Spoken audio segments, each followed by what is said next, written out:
Depression is characterized by two main symptoms that are required. So number one, you have to have some kind of decrease in energy or motivation.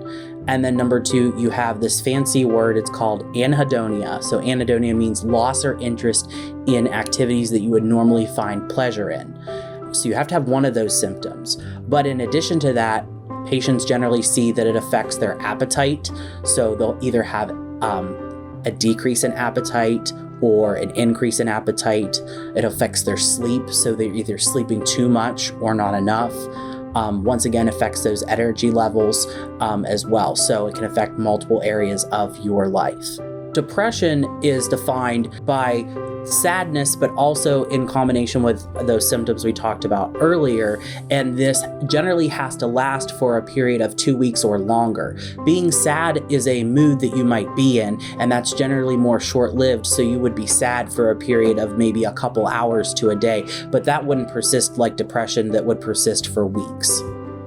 Some signs and symptoms of depression are decreased energy, decrease in motivation to do things, loss of interest in activities that, the person would normally find pleasurable, such as painting or drawing, taking walks out in nature, or engaging in playing an instrument. Also can affect your sleep. So either you're sleeping way too much and don't have the energy to get out of bed, or you can't sleep at all. Other things that depression can affect would be like your appetite. So some people don't eat at all and feel like they can't eat, and others they eat as a way to kind of comfort during depression and eat more than they should. Depression is diagnosed by we use something called the DSM-5. That is the criteria. It's the book of all of our psychiatric diagnoses. But it says for major depression, the patient has to have one of the following symptoms. So there's two major symptoms. Number one, loss of energy and motivation. And number two, they have to have anhedonia. So that's just a fancy word for losing interest or pleasure in activities that you would normally find enjoyable. And then also, patients have decrease in energy, motivation, they have loss of appetite, either sleeping too much, not sleeping at all, and generally that's persisting for a period of 2 weeks or longer. We have a couple of tools. Number one is the DSM-5, which is a catalog that runs through the diagnostic criteria that we can go by. But we also use versions of the PHQ-9 score or PHQ-10 score, and that really tells us how severe your depression is. So the higher the score, the more severe the depression. And a lot of times during our treatments, we're actually utilizing this scale to track how patients are progressing in their treatment.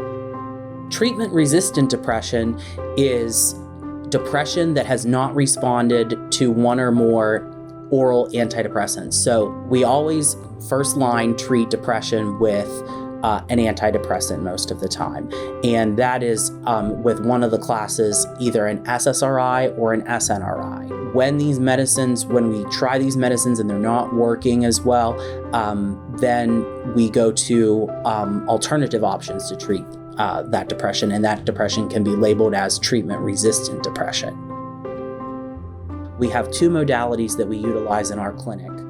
The first is TMS, or transcranial magnetic stimulation. The other modality that we utilize is Spravato, or S-ketamine. S-ketamine is a nasal spray that's inhaled that's FDA approved for the treatment of treatment-resistant depression.